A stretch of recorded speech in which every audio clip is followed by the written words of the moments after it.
ఈరోజు ఆంధ్ర రాష్ట్రంలో ప్రజాప్రతినిధులందరికీ ఒక విషయం గుర్తు చేయాలనుకుంటున్నాం.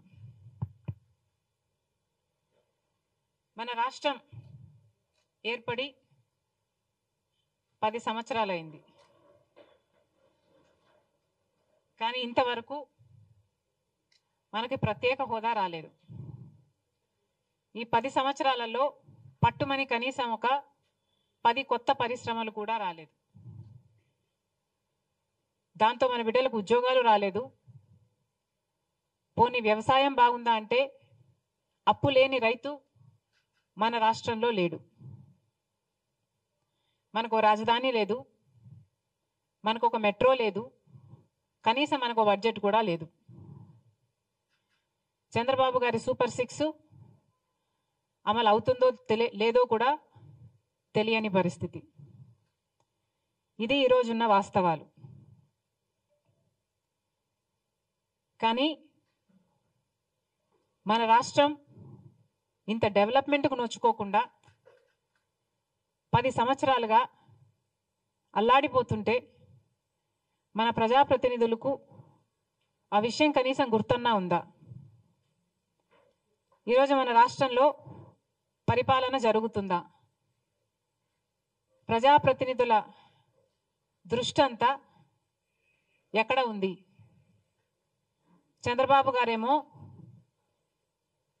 శుద్ధి అని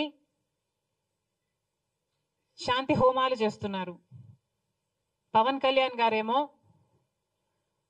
ప్రాయశ్చిత దీక్షలు చేస్తున్నారట. ఇక ఇప్పుడు జగన్మోహన్ రెడ్డి గారు కూడా ప్రక్షాళన పూజలు చేస్తున్నారట.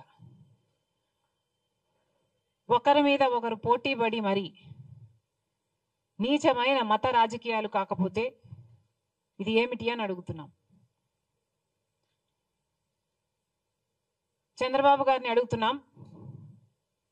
బయట మార్కెట్లో నెయ్యి ధర 700 నుంచి 1000 రూపాయల వరకు ఉంది. జగన్మోహన్ రెడ్డి గారి సర్కారు 320 రూపాయలకే నెయ్యి సప్లై చేసే టెండర్కి ఆమోదం తెలిపిందని మీకు తెలుసు. నెయ్యి కల్తీ అయిందని, లడ్డూలకు వాడే నెయ్యిలో beef టాలో, Pig fat, fish oil ఉన్నాయని నేషనల్ డైరీ డెవలప్మెంట్ బోర్డు ఇచ్చిన రిపోర్టు మీకు తెలుసు. మరి ఇన్ని సాక్ష్యాలు, ఇన్ని ఆధారాలు, ఇన్ని రిపోర్ట్లు మీ దగ్గర పెట్టుకొని కూడా ఏ చర్యలు ఎందుకు లేవు? ఒక పక్కేమో కూటమి సర్కారు ప్రక్షాళన దీక్షలు చేస్తున్నారు, ఇంకో పక్కేమో ఇప్పుడు జగన్మోహన్ రెడ్డి గారు ఆయన ప్రాయశ్చిత దీక్షలట, ఈయన ప్రక్షాళన పూజలట. జగన్మోహన్ రెడ్డి గారి సర్కారు లడ్డూలలో కల్తీ నెయ్యి వాడితే కూటమి సర్కారు అదే లడ్డూలలో మత రాజకీయాలు కలుపుతుంది. ఇద్దరికి ఏమిటి తేడా? ఇంకో పక్కేమో బీజేపీకి చెందిన కేంద్ర మంత్రులే ఈ లడ్డూల వ్యవహారం మీద మాట్లాడుతూ ఇది హిందూ మతం అంతం చేయడానికి కుట్ర అని మాట్లాడుతున్నారు. ఇది హిందూ మతంపై దాడి అని మాట్లాడుతున్నారు. ఇక్కడ మన పవన్ కళ్యాణ్ గారేమో క్రిస్టియన్లు, ముస్లింలు చర్చుల మీద, మసీదుల మీద ఇదే జరిగితే వాళ్ళు ఊరుకుంటారా? మేము ఎందుకు సహించాలి అన్నట్లు మాట్లాడుతున్నారు.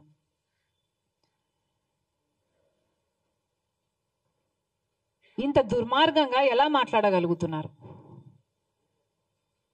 హిందువులను రెచ్చగొట్టే ప్రయత్నం మీరు చేయటం లేదా? మతాల మధ్య చిచ్చు పెట్టే ప్రయత్నం కాదా ఇది? ఇక్కడ ఒక అన్యాయం జరిగితే క్రిస్టియన్స్ ని ముస్లింలు ముస్లింల గురించి మాట్లాడాల్సిన అవసరం ఏముంది? ఎప్పుడూ లేనిది మన రాష్ట్రంలో కమ్యూనల్ వైలెన్స్ జరగాలి అని మీకేమైనా హిడెన్ అజెండా ఉందా? మతాల పేరుతో చిచ్చుపెట్టే ఉద్దేశం మీకుందా? ఒక మతాన్ని అవమానించాలి, ఇంకో మతాన్ని రెచ్చగొట్టాలి. ఇదే బీజేపీ చేసిన రాజకీయం. అదే బీజేపీ డైరెక్షన్లో పవన్ కళ్యాణ్ గారు, కూటమి సర్కారు కూడా వాళ్ళ చెప్పు చేతల్లోనే వాళ్ళు చెప్పినట్టే చేస్తున్నారనడానికి ఇంతకంటే రుజువు కావాలనా?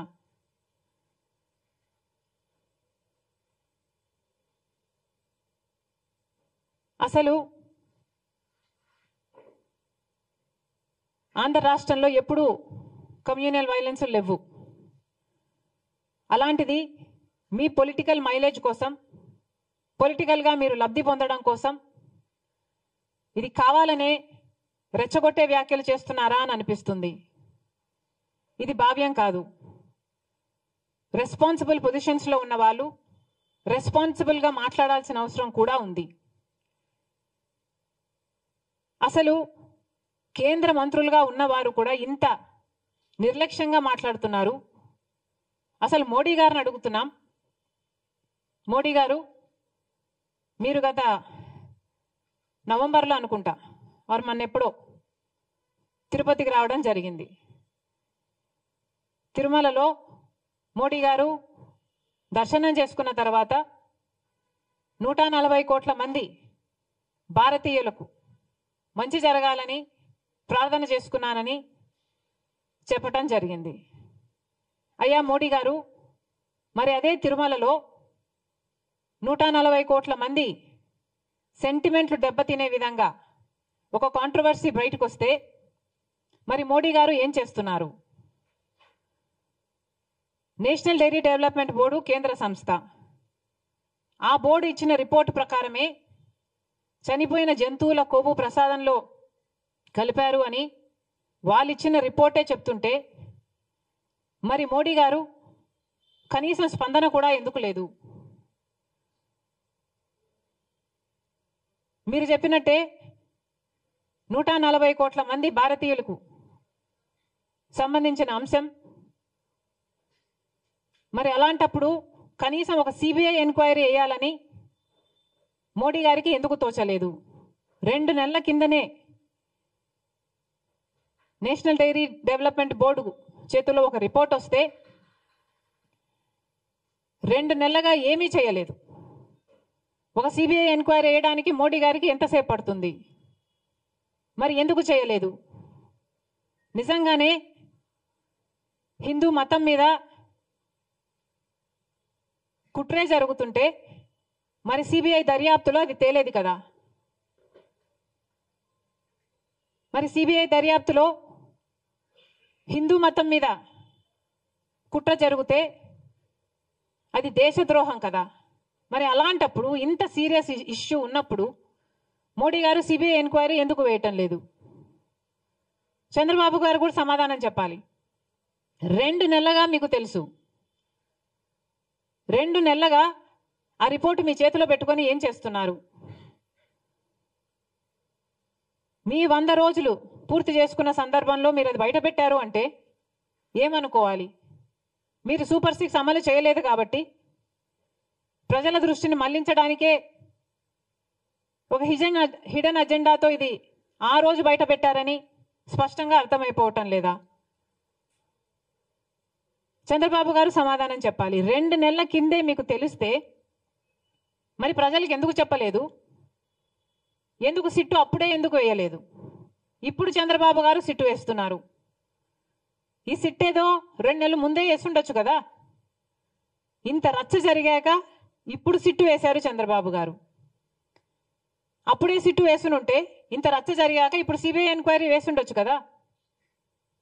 మరి ఏం సమాధానం చెప్తారో చంద్రబాబు గారు చెప్పాలి.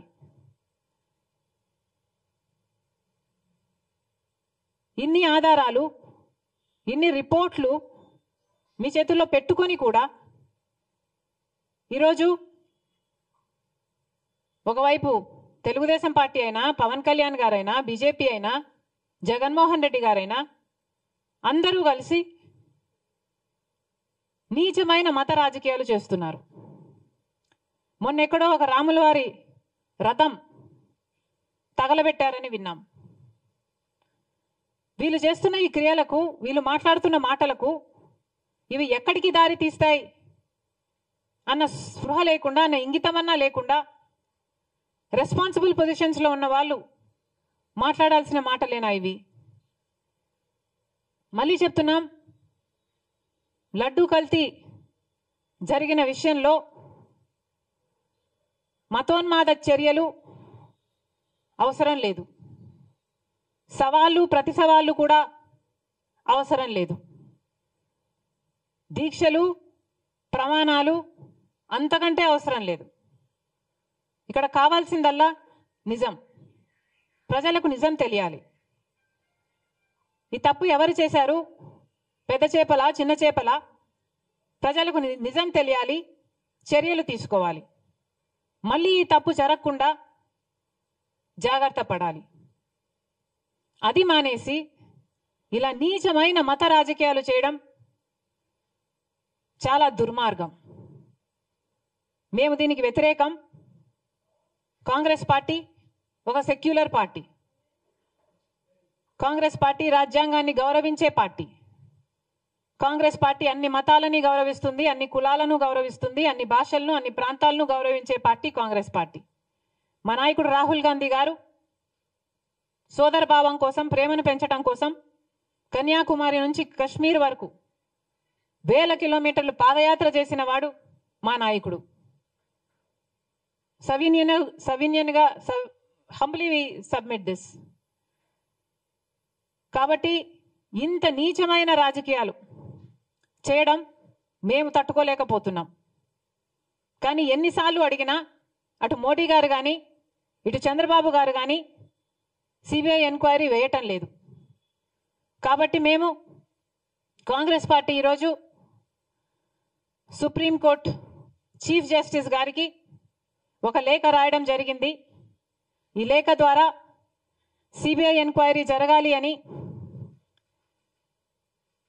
ఎందుకు జరగాలో దాని కారణాలన్నీ వివరించడం జరిగింది. సుమోటో కింద సుప్రీంకోర్టే దీన్ని టేకప్ చేసి ఇన్వెస్టిగేట్ చేయాలని కోరడం జరిగింది. ఒకవేళ సిబిఐ ఎంక్వైరీ ఏ కారణం చేతైనా వీలు కాకపోతే మన రాష్ట్రం చేస్తున్న ఈ సిట్ ఇన్వెస్టిగేషన్ను సుప్రీంకోర్టు స్వయంగా మానిటర్ చేయాలని కోరటం జరిగింది. Thank you.